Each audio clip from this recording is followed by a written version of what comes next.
Well, good evening. I remember the winter day when I happened upon Tom Bowen's presentation before the Adult Education Committee of Arch Street Friends about Rachel Davis Dubose. And I was relieved and excited because at that point, I had been searching for months to find anyone who had any connection to Rachel, who knew of her, who had worked with her. And I found that most of the people I was looking for were among the dearly departed. So when I saw Tom, who was not only knowledgeable about Rachel, but connected to the Salem and Woodstown meetings and a cousin of Rachel's, is that right, Tom? Yeah, fifth cousin. It counts. It counts. And since that time, Lois has become a friend. You know, we've had lots of communication. We've been collaborating, and she's been a great support in preparation for this. And then I joined several people from the Arch Street meeting for the meeting itself and then for lunch. And so to any of you who are with me today or will be watching this on YouTube in the future, hello, it's nice to be with you again. Thank you for being here. And I want you to know that part of why I feel the importance of this particular engagement and discovering Tom's presentation is because I can't imagine who Rachel would be and whether any of her work in intercultural education or intergroup dialogue would exist without her Quaker roots and ongoing inspiration. It was such a part of who she was, and she shared so much of that with me that I can't in any way, shape or form separate it out from the rest of her story. So I'm so honored to be with all of you, and I'm really glad that I had the chance to be with some of you in person, and I hope it won't be the last time. So just like finding Tom's presentation, it felt like serendipity that led me to hearing about and then working with Dr. Rachel Davis Dubose in 1985. I was living in South Jersey. I'm from Michigan, but I had been an arts counselor at Apple Farm in Elmer. I don't know if anybody knows about Apple Farm. And they asked me if I would stay on at the end of the summer, and I had always wanted to move to the Philadelphia area, so I did that. I was just a couple years out of college and still trying to find my place in the world. And I thought back to what were the things that I felt most passionate about when I was a young child. And I realized, you know, my parents were involved with the civil rights movement for a short time, and anytime they shared any piece of that with me, it just felt so important and central to who I wanted to be in the world. And I also thought about being a Sicilian Irish kid growing up in a Polish neighborhood, and the way my parents would sometimes frame their disagreements in terms of their ethnic background. So I had this sense, and then we had the Detroit riots, also known as uprisings, when I was in the 7th grade. And I was really, really troubled by that and perplexed because I thought with Martin Luther King around, all that was going to be over by the time I was an adult. So when I thought back about the passions of my childhood, I thought about intercultural relations. And I knew that that's what I wanted to do career-wise. I didn't really know much about how to proceed. So I shared it with my friend, Janice Ingstrom. I don't know if you'll ever hear this, Janice. I've been trying to find you. And Janice came back to me a few days later and said, Russanne, you know that thing you were telling me you wanted to do that I don't really understand?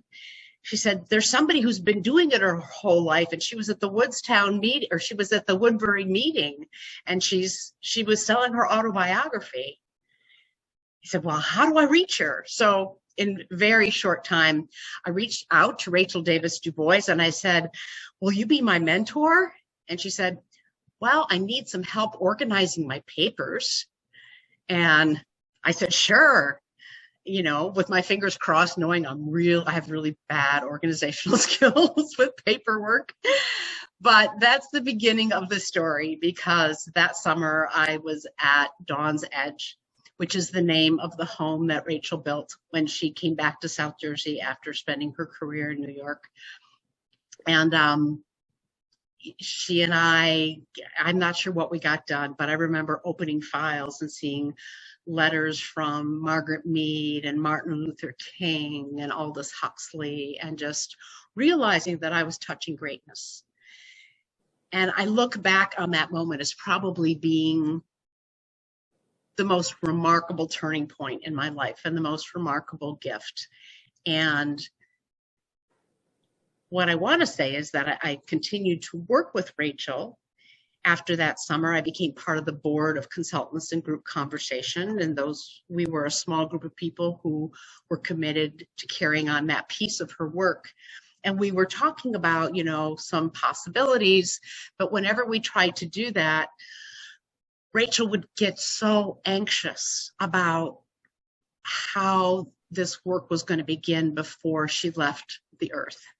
She was so afraid that her work would die with her.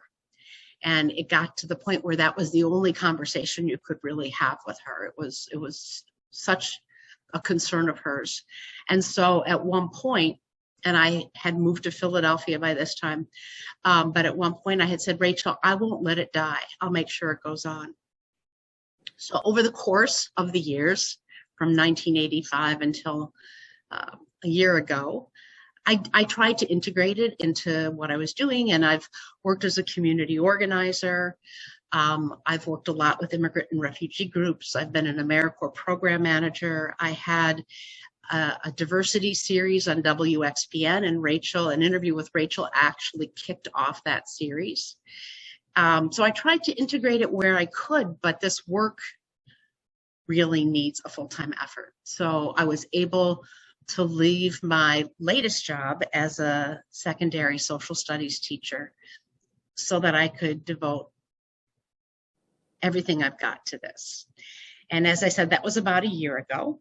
And I'll tell you more about what's been accomplished and what remains to be done when we get closer to the end of this. But that is what brought me to Rachel and the work. And I really feel like it was meant to be. So my plan today is to tell you some of what I know about Rachel the girl, Rachel the woman, the activist, the scholar. I'll refer to some of her influences, and then at some point we'll leave behind the past, and I'll talk about the work that's happening now and that I hope will be happening in the future. She was born in 1892 to a Quaker family on a farm near Woodstown, New Jersey. Rachel Davis was the second of 6 children, and I believe that it was on the farm, very, very significant influence in her life. I think it was on the farm that she discovered her equal love of nature and love of people. And I don't just think that, I've read that and know that from our conversations. And she tells a particular story that I love. She was a teenager, I think 14, and she and her mother were bunching asparagus. And her mother said, Rachel, does thee know why thee is different from my other children? And Rachel responded, no, am I different? And her mother, she said, went on with the humor of disbelief. Like, are you kidding? When thou was born, I had a superstitious nurse. She said, I'm going to take this baby up to the attic before taking her downstairs, so she'll be high-minded. Well, with that, the end of that story, Rachel and her mother laughed at the idea that they would believe such a superstition. Maybe they didn't believe the superstition, but many people, including Rachel, recognized that there was something different about her. She achieved educational accomplishments beyond anyone in her family. She was interested in things that no one else was. People saw that she had special gifts, a vision, a spiritual way of perceiving the world. And she said that she knew that some of that came from the farm. She said that life on the farm was not fragmented as we experience life today, that it was whole. And the example she gives of how this is that she knew that behind the bread was the flour, and she knew that behind the grain was the wind and the shower, and that there was a wisdom in it all. It was on the farm where she had her first, but not her only peak experience. And peak experience is a term coined by Abraham Maslow. It's considered a moment of awe, a sudden insight into life as a powerful unity, transcending space, time, and the self. What happened is she decided to stretch herself out on the ground, on the grass, and just pretend that she wasn't herself, but just pretend that she was part of the earth. She said, I felt I was one with the universe. And as she looked up at the blue sky, she noticed a South Jersey turkey buzzard gliding on the wind. And she wondered how that would feel to be that turkey buzzard. And the next minute, it landed on her chest and looked her straight in the eye. And she was thrilled. She said its head was only an inch away. And she didn't feel fear. She felt a sense of oneness that she had never felt before. So the turkey buzzard took off. Rachel jumped up and she did her turkey buzzard dance. And she named it her turkey buzzard dance because she did it repeatedly in her life when she felt that sense of joy, that sense of, you know, there's an order that's happening, that's right. Everything is flowing in accordance with the universe, and I'm happy to be alive and a part of it. I'm in the flow. The other thing to know about Rachel is she loved to wear hats. Those are just a couple of, so we have from the peak experience to big brimmed hats. She was, I want to say a character, but that was only part of her. She was impish. She was bold. She was a force to be reckoned with. She was a bit eccentric, but she really had confidence in her intuition and believed in the path that she was called to walk. She really knew that she was being guided.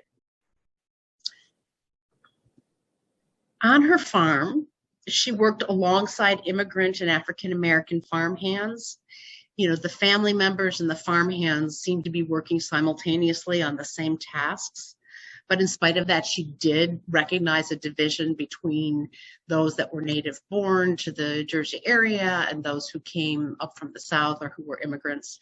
But she tells the story of Giuseppe, who was an Italian immigrant. There were a lot of Italians who were picking the crop in South Jersey at the time. And he would sing these incredible songs she had never heard of. And I'm wondering if they were possibly opera. But they would discuss the songs afterward. And then there was a man named Bill Williams, and he was a Black worker who hadn't learned to read or write. And so he asked Rachel if she would write a love letter to the girl he left behind. And they spent quite a bit of time together doing that over the months. So there was a mutuality to her relationships with the people on the farm who were not of her family. It wasn't just employee-employer, but there was some peer sharing. She gave things to them, but they also gave things to her, and she was appreciative. She was able to perceive the us and them in that situation, but she really reached out those that she felt some distance from, and she really appreciated the distance. And one of the things that I learned from Rachel, one of the sayings I learned from her is, and Tom, I know this was in your presentation, it is the not me and thee that makes thee precious to me. It's the part of you that's different from me that makes me value you. I just think that's a wonderful thing for people to hear and maybe ponder. And then, of course, another really familiar saying, which I believe is Quaker as well, is there's that of God in everyone. I really feel like she integrated. She said she wasn't very pious. When her family went to meetings, she would make bunnies out of her hanky during the service. So she doesn't remember being particularly devout, but she absolutely integrated some important Quaker teachings that helped her to become who she was. So Rachel went to Bucknell College. She didn't have anything remarkable happen in her younger years in education, her elementary and high school years. She basically didn't feel very engaged, didn't feel like the teachers were very inspired. She went to Bucknell to study the natural sciences. And she also took elocution classes on the side because she loved the theater and she dreamed of being an actress. And she came back from Bucknell, which was about 7 hours away, and she would put on recitals at the Grange during the summer. And enough people came, and I don't know whether there was an admission or people made donations, but she raised enough money to buy all of her clothes for the upcoming year. So I think she was probably quite a talent in that way as well. But Bucknell was not a positive experience for her. She was shunned and mocked by her fellow female students. And it was at Bucknell that she decided she wasn't attractive enough to pursue a career in the theater. So when she graduated, she said she did not want to become a teacher, but she really didn't feel like she had any other options. There weren't many things that women in those days were able to do. So her first job was working at Glassboro High School, and that was the first place where she took a political action. They were selling war bonds. It was the First World War, and she refused to buy any bonds. And as you know, when there's a fundraising activity at a high school, there's a lot of pressure for teachers to participate and set an example. And because of her commitment to pacifism, she refused to do that. And she was pressured quite a bit. And I know, Tom, you talked about Rachel and her husband, Nathan, going to a Quaker conference. And while she was at that conference, she found out that there had been race riots in Chicago. And she was so stunned. Here she was, a teacher, and she had no idea that something this significant was happening in the United States, and she didn't know about it. And she thought, I have to go and learn about the world if I'm going to be a teacher. I want to be an authentic teacher. So she thinks of that as being one of the instances when she followed her intuition. And it really did give her experiences that then led her to the next step in her life. While she was on that trip, and she was, when she went on the trip to the South, she was checking out some Quaker schools that had been put in place to help African Americans learn to read and write. And she had an experience of speaking to an assembly there and talking about pacifism, when all of a sudden 500 voices, and I guess these were African American Black kids, sang, I'm going to lay down my sword and shield down by the riverside. And she had never heard that song before. And you can just imagine it booming with these 500 youthful voices. And she was really moved by that. On her way home from that trip, she picked up a magazine before she got on the train, and she read an article by W.E.B. Du Bois, who became a friend and associate of hers. And in the article, he basically pointed out his view that there could be no peace without justice. We know that phrase today, no peace, no justice. He didn't use those words, but he said, as long as there is the race problem, there will be no peace. And the problem is the pacifists don't know this. So that just really woke Rachel up, and she put pacifism as her number one commitment aside and decided that her life's work would be dedicated to the problem of race, as she called it. And this is a quote of hers that I really love. The basic truth was now clear to me, that life is one organic whole, and to not think and act and feel with people who come from different parts of that whole is for me not to live completely. Well, she had a trip with Jane Addams in Europe, but I'm not going to go into detail about that right now. I want to move forward to when she got her second teaching job, and that was at Woodbury High School. And she earned the respect of the principal there because he realized she had done all this traveling. And I think he saw that she had a really curious mind and an adventurous spirit. And they had a dreadful assembly program there. where the kids were bored, and so they goofed around and then they got in trouble. And this is actually pretty typical of high school assembly programs even today. But it drove Rachel crazy. She was so frustrated seeing it. And I think she knew more was possible. So she intuited that this was going to be a significant place for her because of the assembly program. And the principal asked her if she would take it over. And she said, well, I will if you let me do what I want. And he said, whatever, nothing could be worse than what we've got right now. So because of this commitment she had made to working on the race problem and the inspiration she got from those 500 singing voices in the article by Dubose, she thought this assembly program is an opportunity to build up the identity of the minority and the immigrant youth in the school by helping them to tell the story of their people and by telling the story of the contribution that their family and ancestors have made to the history of the United States. So that's what she embarked on. And she said that she had noticed that there were about 20 Black students in the school, and they were in the school but not of it. She said in the younger grades they had been segregated, and now in high school they didn't feel accepted. I sensed their misery, she remembered. So basically, Rachel gathered a committee at Woodbury High, and they put something together that came to be known as the Woodbury Unified School Plan.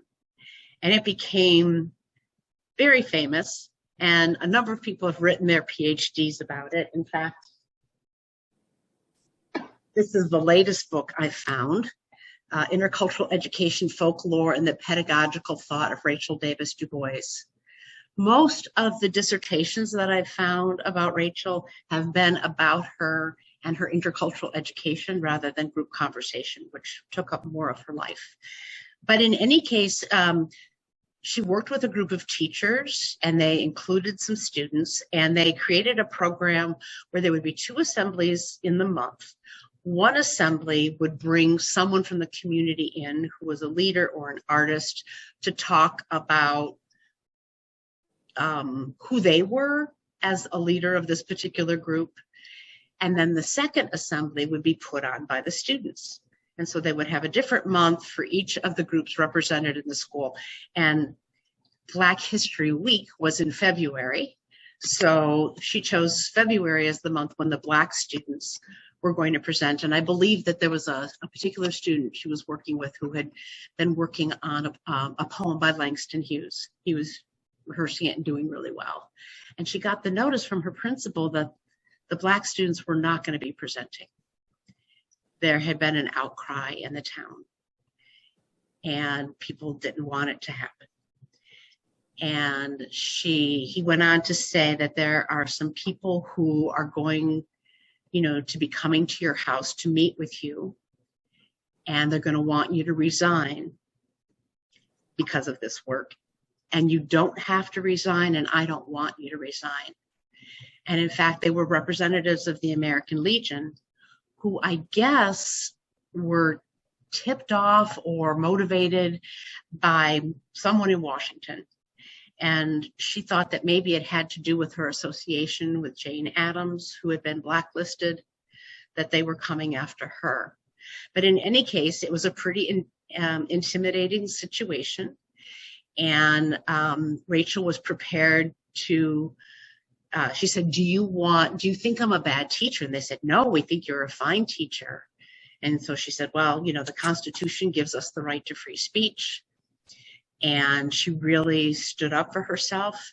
She also, after a time, engaged a reporter from the Philadelphia Bulletin, I think it was. She reached out to the AFSC and asked for their help in sort of sorting all this out. It was a very, very big deal. There could have been a court case involved. What ended up happening is that she did not resign. She stayed in her position. She continued to do the assembly program for another 2 years. And during that time, she administered the Newman attitude test to the seniors at Woodbury. And based on the results of those tests, she was able to determine that those students who had experienced the assembly program were more tolerant on international and interracial topics than students in other schools. So now she has data that this program is successful, that it accomplishes something. And she was asked by, I don't know if it was Pendle Hill, someone within Quaker circles asked her, oh no, it was not, it was the Women's International League for Peace and Freedom. They asked her to put together a pamphlet about the Woodbury Project. And so she moved to New York and roomed with an African-American colleague who had done a lot of writing, and she was hoping that would help her get the pamphlet done. And she moved to New York because she decided it was time for her to further her education. She really wanted to understand what led to the formation of attitudes and what caused a change in attitudes. And there were scholars at Teachers College at Columbia who she knew could help her with that. So she was basically going to New York to pursue her PhD. And she started at Teachers College in 1932, but she wasn't able to just be a PhD student. Word had gotten out about the success of the Woodbury program. And so there was lots of demand for her work. And so she did workshops in schools, and then she started teaching teachers how to carry on the work. And she actually started teaching a class at New York University. And about this time, it's 1937, Nazism was on the rise in the United States, and in New York City, she said there were actually Nazi bones in New York. She talked about Father Coughlin. I don't know if any of you are familiar with him. He was a priest who used to broadcast a radio show from Detroit, from like 20 minutes from where I'm living today. And he was very anti-Semitic and talked about the United States being a white man's Christian nation. The teachers who were really dedicated to teaching intercultural education to their students said, Rachel, we have to do something because our students are bringing these attitudes into the classroom. And Rachel said, well, you know, you can't argue people out of hate. And they said, we have to do something. And they were turning to her for an answer, and she really had no clue. So it was one of those times that she just really listened to her intuition. And she got this sense, this direction, that she should invite a diverse group of people to her Greenwich Village apartment, seat them in a circle, and lead them in a recollection of their childhood memories around the harvest. When I hear memories around the harvest, I think, well, I used to go on hay rides, you know, but I don't relate to the word harvest. Do you have harvest memories, any of you? No? Okay, so yeah, you do, Lois. Did you grow up in the country? Did you grow up in the country? I grew up in Iowa. Oh, that explains it. Okay. Well, I'm thinking the United States was much closer to being an agricultural nation in those days. And so people were closer to farming. But in any case, she invited this group of people to her living room, and she went through an introduction process. She laid out some sort of guidelines, and then she asked people to start sharing their childhood memories from the time that they were 8 years old, from 8 to 12 years old. And I don't know if she did it that first night, but she learned that she wanted to ask them questions that were based on the 5 senses. I don't know how she knew this, but I'll tell you that brain science is explaining why that was a really important intuition for her. Anyway, what ended up happening in the process, and happens in every group conversation that I've experienced, is that somebody picks up the thread of the question, because the facilitator, there are trained facilitators who do this. The facilitator starts with their memory and says, are there others here who, you know, have a similar memory? And somebody will pipe up and they'll tell their story, and pretty soon there's someone else in the circle. You can feel the energy. You can feel the energy. You can feel people kind of rise up in their seat, and people start sharing and saying, oh, you know, I played that game. Or we had that jump rope song, but it went like this. And pretty soon you've got this group of adults reminiscing about their childhoods. And the thing that is powerful about this is that you start off with a group of strangers or a group of people who may be estranged, or there might be tension in the group, or they might be politically at opposite ends of the spectrum. And our brain puts people into, in a split second, our brain puts people into a category of us or them. And so there are people in the circle that I'm looking at, and I consider them then, and I don't even know it's happening unconsciously, but I'm shutting down. I may be feeling a little ill at ease. I can't quite get out what I want to get out.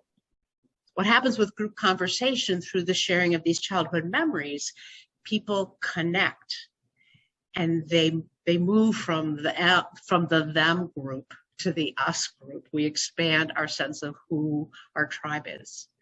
Personally, I think it's everybody on the planet, but even in the room, to be able to extend the sense of who we relate to is really important, because from that connection then comes trust. Trust can be built.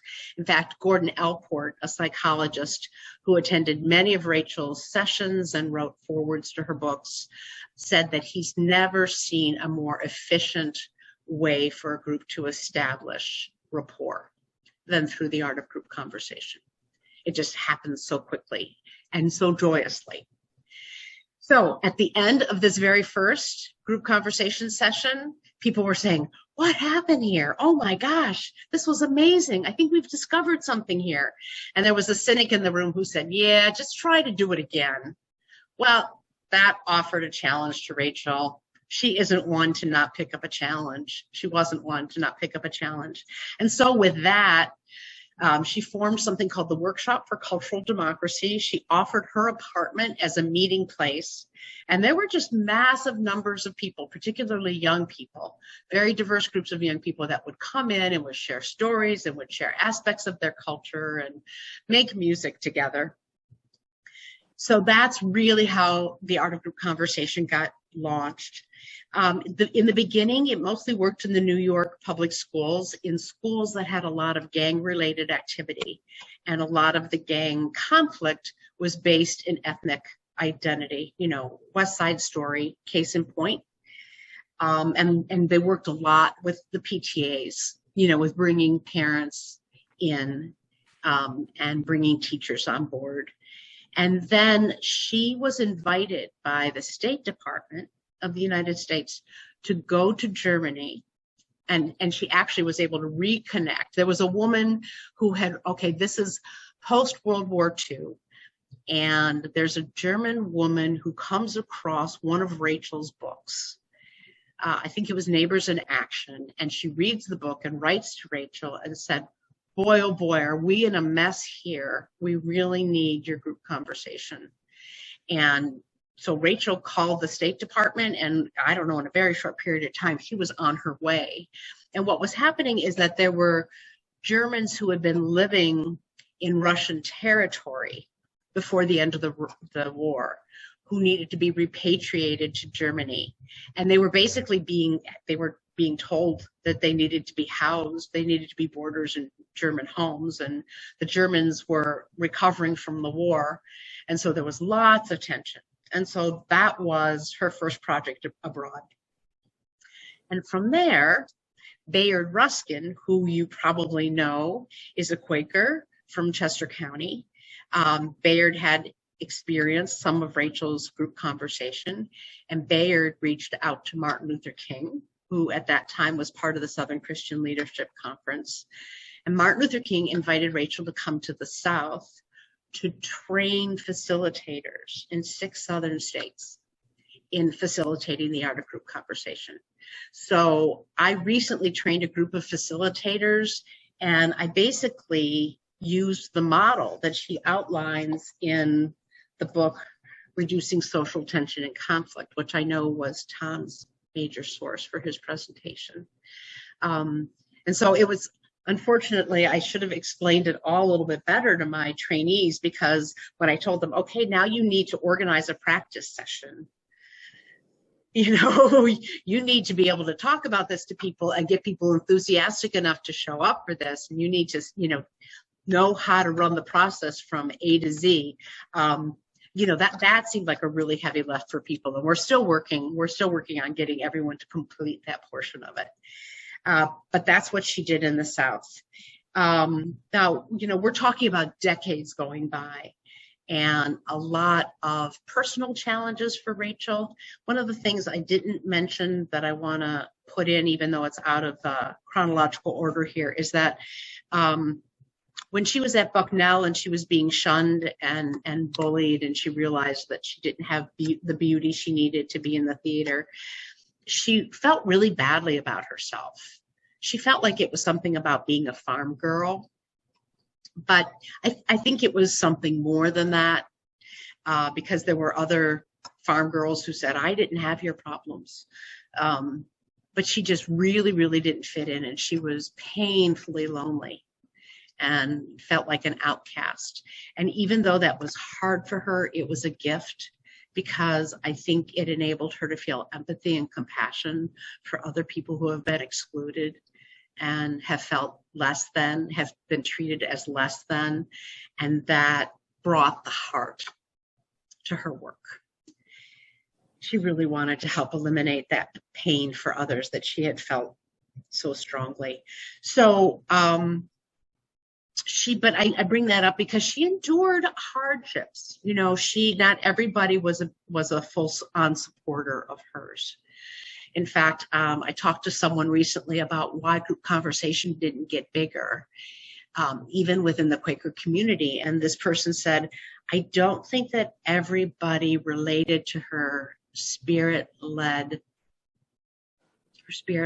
commitment or mission, something like that, particularly the race piece, not everyone that she asked to be engaged with the art of group conversation got on board with that. So she had lots of times when she questioned herself, when she felt like she had made mistakes, when she didn't know which way to go. She was slandered on a couple of occasions. She lost funding. It wasn't an easy road by any means. Her marriage did not work out. She married a man named Nathan Dubose. That's where her last name came from. And Rachel and I have all these things in common. Some of them are really inconsequential, and some of them are just really curious. Some of them are really important. But one of them is that we were both married in Pittman to men we were later divorced from. We both worked in Glassboro and Woodbury, but didn't live there. Just weird things like that. But yeah, she didn't have, the husband and family that she had dreamed of. So I know that there was a lot of sadness that came from that. But in the 1970s, she decided to move back to New Jersey. And so if I could, let me first of all show you a couple pictures of her. I'll come back to that point. This is a picture of Rachel. And I don't have a year on this one. And I just brought the original to the Friends Library at Swarthmore. I realized I didn't need the original, but on the back it said, it had her address, 122nd Avenue in New York, and it said, surrounded by mostly mother's things. So, you can see there's a vase and a fruit bowl and a lace tablecloth. And there she is, she's wearing a hat. And I think of this as being a New York scene. I don't, in fact, know that it was. And this is the latest picture of her that I'm aware of. And I got the original of this upon her death,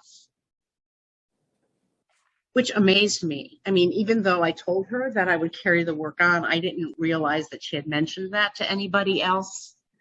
So I was, that she passed so much on to me. And then when I was in Philadelphia, was it just a week ago? No, it had to have been more than that. Was it just a week ago? Wow, it's been a big week. I went to South Jersey and I got together with Dr.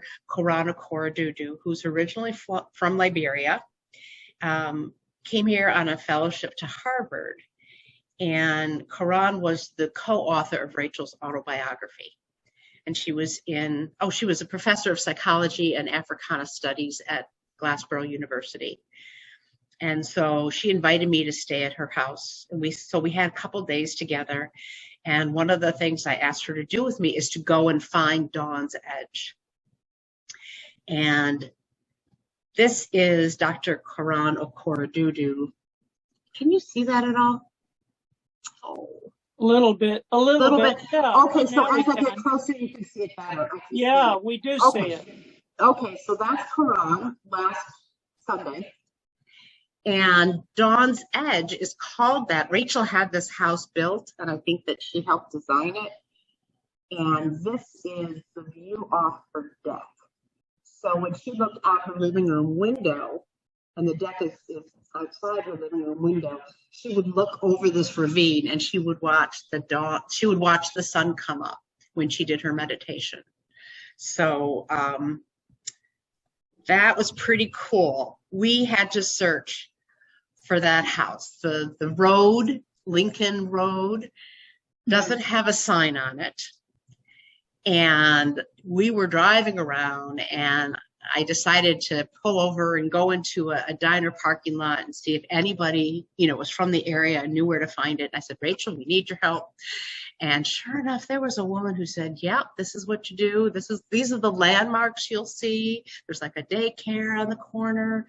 And then once we made the turn, Karan remembered where to get onto the road, and the road brought us right to her house. So that was where Rachel lived when she came back to New Jersey in the 70s. And one of the projects she did, she got funding from the New Jersey Department of Humanities to do a project called Living Room Conversations. So the idea was to do group conversation, but do it with South Jersey residents, and to really focus on the humanities of the area, to talk about the arts and the culture and the history of the residents. And that was how she met Dr. Okorodudu. Dr. Okorodudu was in one of those group conversations. So I see that it is 7:45. I've been talking for 45 minutes here. I just want to mention a couple of other things. I told you that I had started working on this full time about a year ago. And during that time, one of the things I've been doing is I've been participating in other dialogues to understand what people are doing and how it is like and different from group conversation. And one of the I've done 3 dialogues with Interfaith Philadelphia. And I swear there was somebody on this line who told me about Interfaith Philadelphia. Yes, no, maybe? Okay, anyway, boy, they are an incredibly wonderful resource. Anyway, I've done some work with them, and I've networked with psychologists and scholars, and my field is being an interculturalist. I've been working with a lot of interculturalists. And what I've discovered about the techniques that Rachel intuited, as I already mentioned to you, is that they're backed up by neuroscience. And I'm going to share my screen really quickly and just show you a couple of slides here. This is a much longer PowerPoint, but I'm just going to show you a couple. I know there's a way to make this full screen. Can you guys see that? Yes. Okay. All right. So the bubble says our brain's job is to take care of us, and our brains are involved with how we see, think, and feel about other people. And a lot of what our brain decides about other people is being decided at an unconscious level. And when we are, as I mentioned, when we're in a new or unfamiliar or difficult situation, our brain trying to help us, because, we were hunters and gatherers for such a very long time, our brain was really set up to keep us out of danger. It categorizes people as us or them. And when it recognizes someone as familiar, our brain is set up to cooperate. All systems are a go. But when someone is the other, or the difference causes us discomfort, there's actually reduced activity in the neocortex. And that is the part of our brain where rational thinking is. That's where we make judgments about what to say and not say.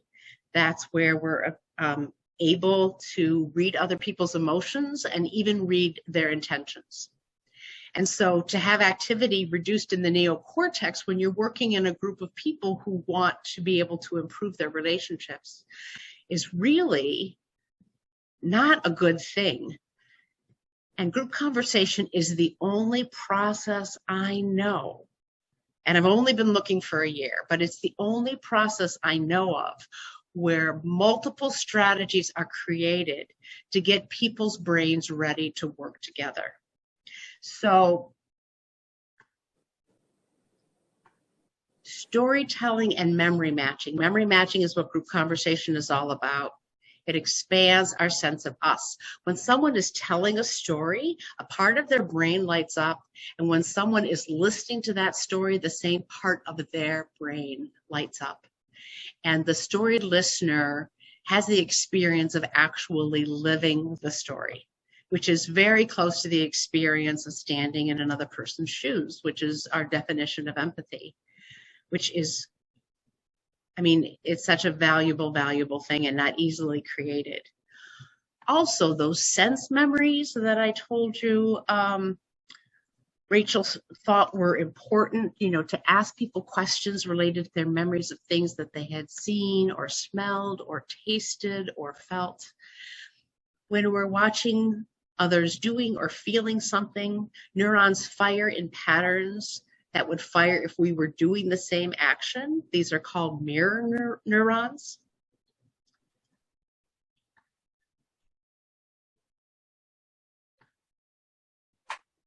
And they help us understand others' emotions and intentions. And then sense memories, here we go, this is the one I was looking for. What happens when, let's say, you know, we're talking about memories of the summer and I mention when the Good Humor truck came down the street and I got an ice cream with chocolate covering, and you're remembering ice cream in the summer. My brain is lighting up with that memory of ice cream. And if you have a positive memory of ice cream, your amygdala and hippocampus, which are part of your limbic system, the middle brain, will bring this to the prefrontal cortex, and this really important part of the brain will become stronger as a result of that activity. Now, neuroscience is a very, very big deal. In the intercultural field, there are lots of scholars, and I've got about 6 books, some of them written by my colleagues, about neuroscience and the fact that group conversation does all the things that neuroscience would recommend if it could be creative enough is just amazing to me. And it's part of why I think, I don't know how to expand myself here. There we go. Can you all see me now again? Yes. It's why I think promoting Rachel's life story and particularly her work with group conversation is so important. There is a lot of what's called DEI work going on, diversity, equity, and inclusion. It's mandated in some workplaces. I had a long talk with Jim Waddington about this. Anybody know Jim? I do. I've known him all my life. Oh, wow. Okay, so Tom, Marcy. Yes, I knew Marcy. So, you know, Marcy did a lot of work with Rachel. Yes, she did. She was Jim's wife, and she died, unfortunately, of cancer very early. I know about that. I've worked with Marcy too. In fact, Marcy and I presented on group conversation at a conference in Washington in 1993. It was soon after Rachel's death. Jim's mother, Alice Waddington, made me aware of Rachel. I remember you saying something about that now. Yeah, I didn't have the name. She was my first day school teacher at Salem Meeting, and she's still a friend of mine. She lives at Friends Village at Woodstown, and I'm 80 years old, or I will be in a month, and Alice was my teacher, and she knew all about Rachel. Well, the next time I come to town, would you introduce me? Sure. You know, Tom, I wish that I had re-listened to your presentation before I went on my trip, because I could have made contact with people at Woodstown, but that's, you know, I can do that electronically, I know.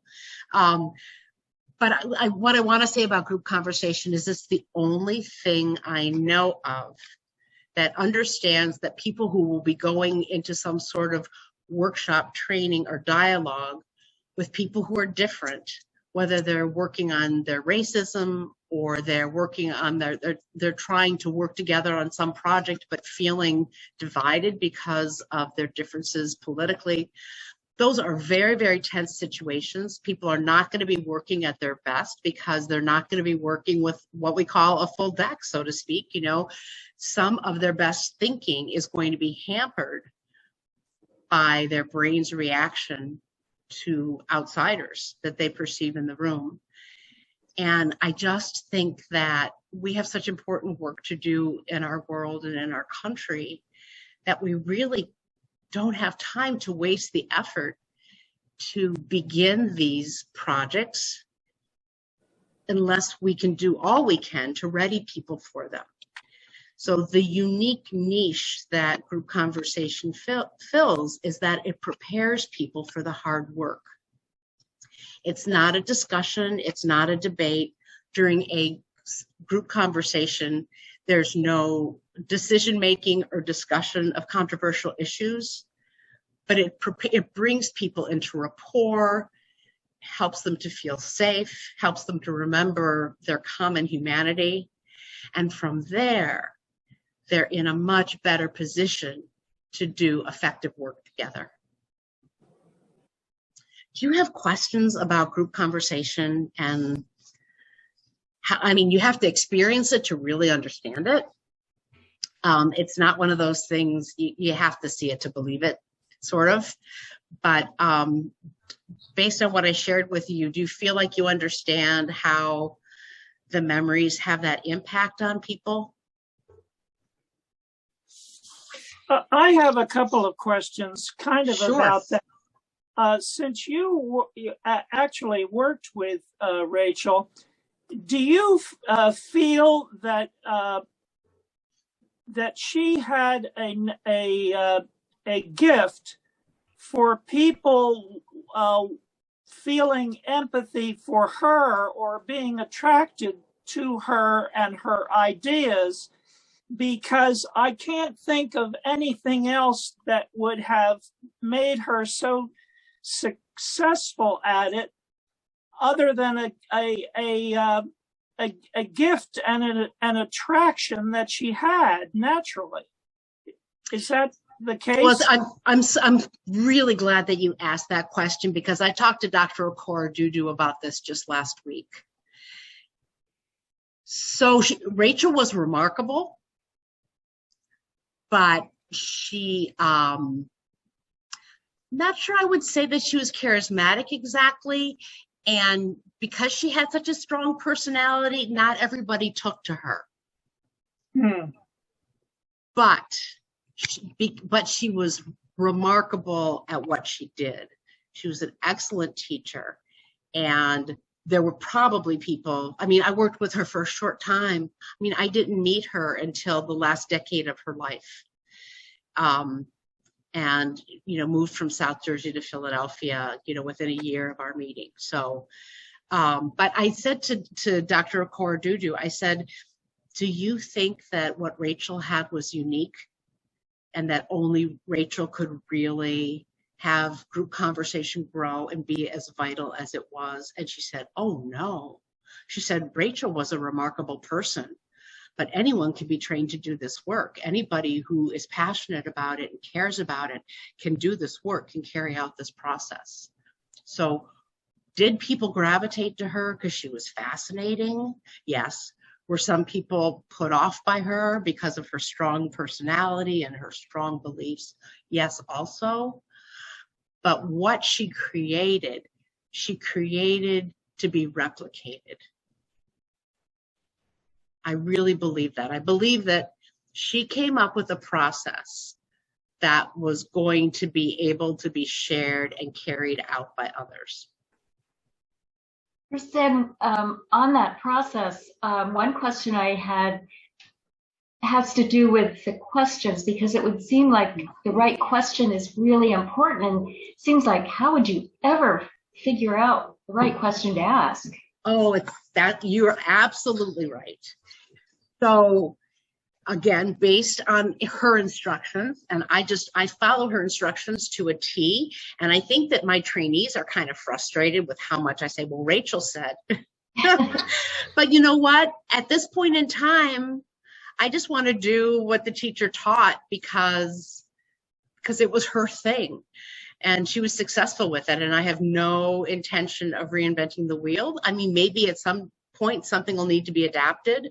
But to answer your question more directly, when you know that you have a group of people who are interested, you find out as much as you can about them in terms of their backgrounds and where they're coming from, and then you come up with a theme of common interest. So if it's a group of strangers and you're a new facilitator, the best thing, the easiest thing is to share memories about being a child at a particular time of year. You know, spring is the easiest, spring or summer are the easiest. But sometimes you have a group that already knows each other, or a group that's a little more sophisticated. And so I did what I thought were a couple of really interesting sessions with a church group. And our general theme was life as a journey. And the first time we got together, we talked about travel. And this I took right out of the gold book. It was used in the South. And so Rachel provided some of the questions. You know, think about the street you grew up on. What's another street that you remember when you left that one? And then you ask various questions about memories of travel with family. And when did you first travel on your own? And do you have any memories of running away from home? And then we carried those into adulthood. And that's where it gets tricky, because Rachel doesn't give as much instruction about that part. So you do the childhood memories for a fixed amount of time, and then it's important to move people to the present. But what you do is you weave things in. You weave things in from current events, or you weave things in from folklore or practices in other countries. And Rachel recommends, does she say a month? Ideally a month between when you pick the theme and when you do the group conversation. And I'll tell you, in my experience, the ideas need to cook. It's like they need to marinate, they need to ferment, whatever, they need to be in your brain, and you need to talk to your friends and family and try out some of the questions on them and ask them about their memories. And whenever I ask a question and someone else says, oh, I really don't know what I would say in response to that, I immediately eliminate that question. If it's not a question that somebody is very rapidly going to be able to respond to, then that one's not going to work. The second session that we did about travel, we talked about the journey within, the changes we go through as human beings as we grow and change. And we talked about who were the people who escorted us on that journey and who influenced us. And it took, but I'll tell you, I was sweating bullets. I worked for weeks, first coming up with that theme, because I knew the politics of the group, and I knew it was touchy and it was high stakes. And then coming up with the questions, and then working with my co-facilitator, going through the questions with her and listening to her responses, and then playing out, where do you think it'll lead if we respond to this question? And is that where we want it to go? And where are some other places? Because the sharing is spontaneous. So you come up with a plan, but Rachel said, never, never, never follow the plan if it's interrupting the spontaneous sharing. The spontaneity of the group always is more important than any plan. So you're right. It is not easy. It is not easy, and I hope with time it'll get easier. But But that's part of where the art is involved, is not only in the way that you connect people during the group conversation, but all of the crafting of the group conversation that happens in advance. Yeah, Tom. That leads me to a question. Do you know of any institutions, educational or otherwise, that are currently teaching her methods? Boy, I wish I did. I know that I have some PhDs. I have them in the other room. You know, I printed them out, and they're in a binder. And I just, when I was in Philadelphia, got a hold of George Crispin's dissertation. Do you know George Crispin? I think he's probably from the Woodstown meeting. Yes, I do know him. You know he died. George. He died about a year ago. It was a year ago. Okay, I've been in Yeah. communication with his son Carlton. Yes. Because Carlton sent me a bunch of videos of Rachel and recordings of her, but the quality is so poor. It's really like it for rebroadcast. You know, his dad probably used those for note taking, but you know, they're not something that you can really share. And if anybody knows anybody who can really work with the technology and maybe enhance it. South Jersey has something called a tri-quarter gathering in September every year. So it's the Salem, Haddonfield, and Burlington quarters get together. And I've been going for about 20 years. So I got to know George very well. And Carlton is a very, very talented, very personable young man that I've known since he was tiny. Yes. He and I have only spoke. I'm sorry, go ahead. Yeah, and his mother too. She's an academic too. You know, I don't know that I met his Cindy. mother, but I knew George because George was part of that group of consultants and group conversation that Marcy was a part of, that Dr. Okorodudu and I were a part of. So I contacted Carlton because I knew that George had been working on this dissertation about Rachel and the art of group conversation. That was happening, you know, when I moved from South Jersey to Philadelphia, and I'd been wanting the dissertation. And so I was finally able to get it from the Temple University Library. So I'm mentioning that to say that I don't know anybody who's teaching her methods, but there are these PhD students, George being one of them. He was exceptional in that he knew her so personally, but these other students, I think, just found things about her in the literature. And I think a lot of things that are written about her are written about the Woodbury Project more than group conversation.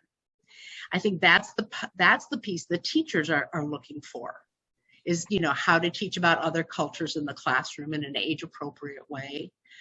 But no, Tom, and I just have to say, you know, I don't want to, I'm no longer desperate.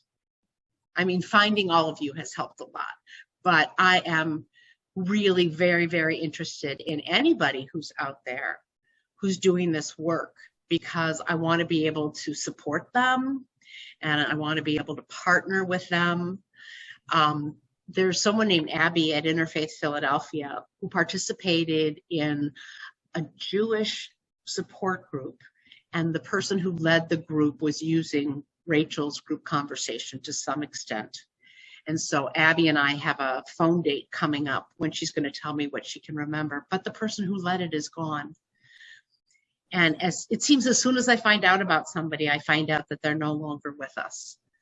So Jim, you know, I know is really busy. I had an incredible conversation with him, but I know he's got his hands full. Dr. Okorodudu, you know, her health isn't fabulous, so I don't want to overtax her.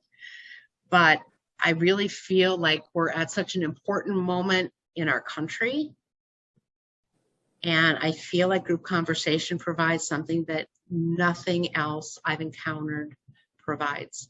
And like I said, I've probably participated in 6 different dialogue programs, and I've read about another dozen.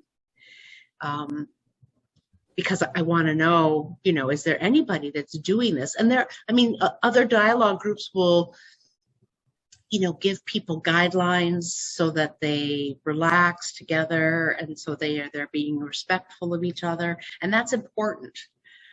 But I think this process invests so much in people bonding first. Russanne, my experience with Interfaith Philadelphia, I've participated in some of their groups.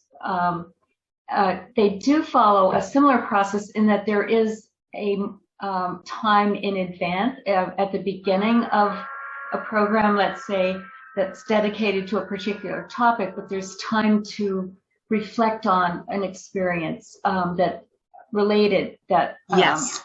that the group has had, individuals have had. They do a beautiful job of connecting the personal to whatever the topic is. And I did a couple of dialogues where they had assignments that we were given as well, and we came back and talked about our experience of those assignments. What I think is interesting about group conversation and different from Interfaith Philadelphia is the memories that you share are not connected to an issue, or they're just to get there, and they take you to a place, a non-controversial place, even if some of us had miserable childhoods. And Rachel said, as Langston Hughes said, life ain't no bed of roses. So sad memories can come up and do come up. It's important to handle them. We don't do therapy, let people know that. We don't want the sharing of sad memories to turn into bitterness, because that will completely derail the group. But there's something about, and psychologists have said, that people feel pretty neutral when there's something that's that far in their past, and that the topics are things like games and holiday celebrations and, food. It's really pretty neutral. And the fact that people are bonding around neutral topics, I think, just makes it easier for that trust and connection to be built. I love sharing about the issues personally. I enjoy that work with Interfaith Philadelphia, but I think that not everybody's up for that. I have another question. Do you think that Rachel was, as she went along, and she was a person who amazed me because she would take one step after another and pursue wherever it led, and it led her on an incredible path that most of us don't tread? But do you think that as she was well along, that she was reading and absorbing the psychological writings of the time, of her time? I'm so glad you mentioned that, because what I didn't talk about at all was that parallel to her work is her exploration of psychology and other kinds of spirituality. And she worked a lot with a man named Gerald Hurd. She went on a number of retreats. She started a group called Conscious Evolution, which was very much about like choosing to evolve as a species. So I know that she was a voracious reader of things that were of a spiritual nature. And what I know was that in her later years, like probably, even after the time that I was working closely with her, she spent more and more time in prayer and meditation. She was an avid meditator. She meditated every morning. She would get up, get a cup of coffee, and then go back to bed to her bedroom to meditate. Some people would say you shouldn't have that coffee, you should just meditate. But I follow her even with that. That's how my meditation practice goes too. So I can answer that much. And I have some of her personal collection of books. So I've got probably 3 of her books by Alan Watts. Oh yeah, I know of him. Yeah. So she was interested in, I don't want to say the paranormal, but she was very open-minded, very willing to consider new ideas. So, were there things on her, I'll have to, as the next time I look at the collection, it's just a couple rooms away. you know, I'll look at it with those thoughts in mind. And, you know, her autobiography, which I'm hoping to make available through, do I have this name right, Lois? The Gutenberg Project? Yes. Yes. Is that what it is? Okay. So what I'm looking for is someone to make Xerox copies of, because Lois, you and I already talked about this. Well, it's only 308 pages. That's not bad. It's just that I have such a long list of to-dos. I just got adopted by a nonprofit organization, so we're now at the point where we can fundraise. Mhm. And I had asked somebody to, I gave her the link just to put something in the chat. And if you know anyone who would like to support this project, I have the name and the address of the organization. It's called Advancing Macomb. That's the county we're in. Because the project has actually gone into quite a bit of debt, which just happens. But in any case, I really need to start fundraising. And the first... The Gutenberg Project, if you contact them, they may have people who will scan the book. No, they won't scan it. They want people to type it in. No, Type it in? Yeah, type it in. That's what they'll want. And maybe someone will do it. I the- mean, the this... optical character recognition. If you scan it, you can do OCR. Well, I'll tell you, when you're, I mean, basically when I scan something, I put it on my printer. And when you've got, this is only in hardbound. And so you know what it looks like when you put something like this flat? Yeah. You know, you have that curve Yeah, where the binding is, and you can't Yeah. read the words as well. yeah. That may be why they want it typed. I don't know. Do you hold the copyright? I don't. See, I this is don't. the thing.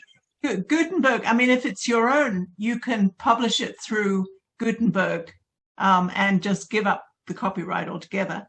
Or No, I don't hold it.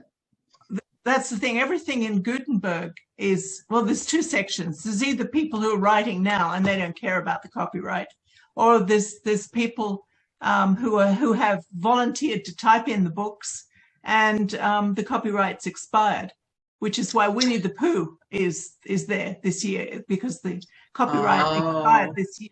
Now, Winnie the Pooh was 90 years ago. So, Well, and Lois, did you and I talk about this? The foreword to the autobiography from Coretta Scott King is dated February 1984. So yeah, isn't it in the public, doesn't a copyright automatically expire after a certain number of years? a lot longer than that. 1978 copyright gives you 75 years after your death. 75 years. Okay. Well, I am assuming, I just got an Easter card from Ed and Carol Davis. And Ed Davis was the family member who took care of Rachel in her later years. And they're now living in North Carolina. And they gave me their blessing to do the work. But So are they the next of kin? Are they the next of kin? I would imagine. Well, then they would have to hand over the copyright to Gutenberg Press. And in other words, not have a copyright. Okay, so you can order the book, The Art of Group Conversation. And let me show you what that one looks like. Hang on. Maybe you should sell it if you need money. Well, The Art of Group Conversation is available on Amazon. And it's just a paperback with really nondescript colors. And I think that the family somehow made that possible. But I'm not aware of Amazon having any other books of Rachel's. Well, Amazon's making all the money on it then. You need to sell it through your own. Well, and you know what's weird is, yeah, and I guess I could do that. I could compete with Amazon. I can't imagine. But not all of the copies sell for the same amount. Like there'll be. Yeah. I would never sell anything through Amazon. I mean, they're not kind to authors, not kind to authors at all. Yeah. But anyway, what recommend, and if you can give me other recommendations for how, are you saying eBay, for instance? No, sell it through your own website. You need to fund right anyway. You know, set yeah, up- you set know, up- get all the copies. Get your print out some more. If you can get the person who owns the copyright to print some more. Yeah.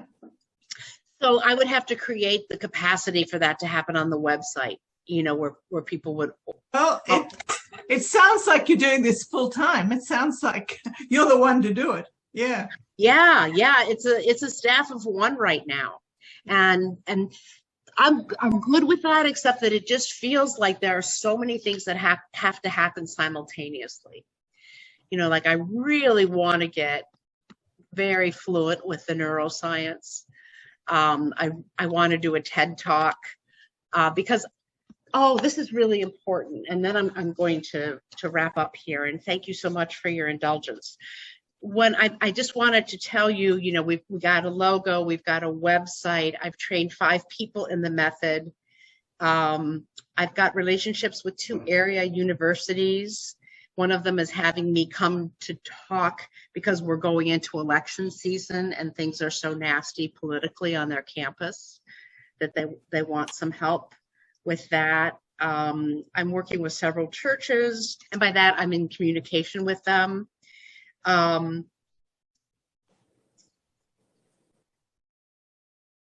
What I wanted to say is that my last conversation with Karan, and I mean my last 5 minutes of conversation with her, she said, and did I tell you that she was professor of psychology and Africana studies at Rowan University? I mentioned that to you. Okay. I believe that Karan has really pointed to the next frontier with group conversation. And so she paraphrased something that I wrote down, and then I sent it to her, and I said, did I get this right? And so I'm just going to read it to you. She said that Rachel was so busy and so focused on getting the largest number of people possible to experience group conversation, she didn't have the time to really think about what else needed to happen.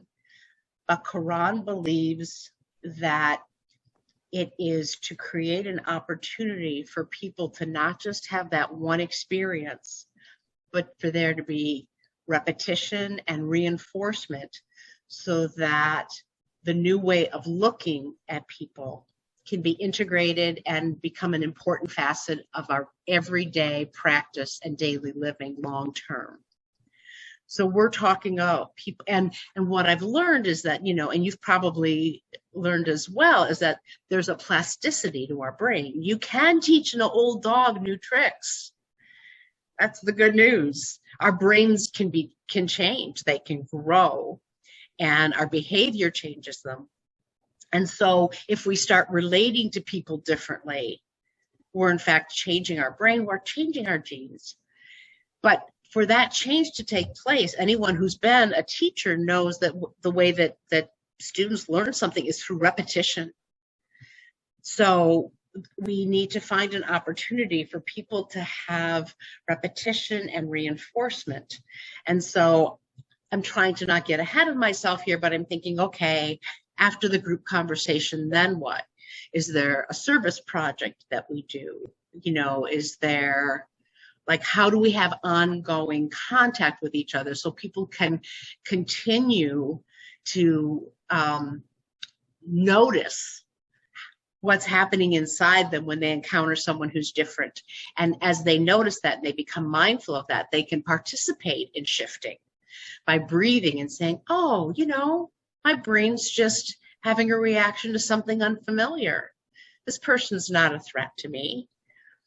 We can actually learn to talk to ourselves. But in any case, I don't know what this is about. I'm thinking about the Philadelphia Mural Project. I don't know how many of you know about that. I worked with that when I ran an AmeriCorps program in Philly. And I don't know if you know Project Home, Sister Mary Scullion. Yes, oh, my buddy. I thought, you know, creating a mural, you know, building a garden together. You know, maybe we do something physical, something arts oriented that's of service to others. I don't know. There's just lots of room for creativity here. There really is. And I do have an ask. And if you are not available to do this, then if you could do whatever you can to look for people who are available. We need facilitators to be trained, and they can be, I'm willing to try to train folks on Zoom. I can come back to Philadelphia. We need clients and community groups to do this process with. We need someone to conduct an evaluation so we can scientifically describe the effectiveness of this method. We need student interns, we need advisory board members, and we need people on our mailing list. So I guess the first and easiest thing is, can I get your emails? Can I put you on the mailing list and just send you updates of what's happening with the project? That would be great. And then, you know, I know Lois and Tom best, or at least I know Tom's bio a little bit, but I know that you have great resources and know-how from the lives you've lived. And if you feel like you want to support this and you would be willing to be on the advisory board and maybe represent some of the Quaker ideals that are embodied in the work.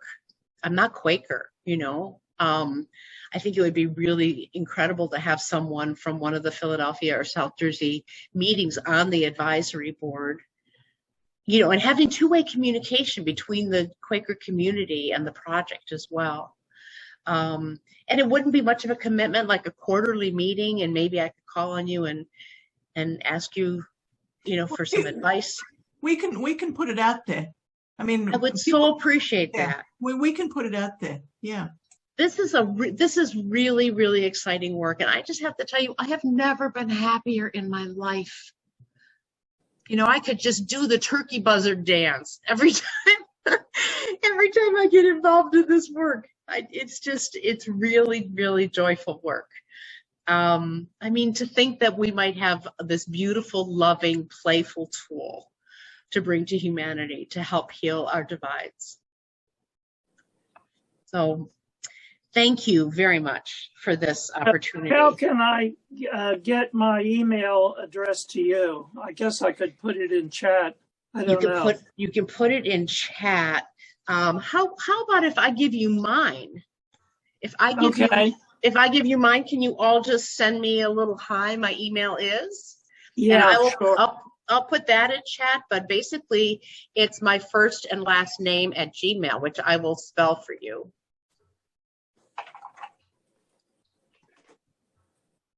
And Tom, I was so interested in your story of the Friends home, the senior place. Friends Village. Friends Village. I would really like to go there someday. Well, I would take you there.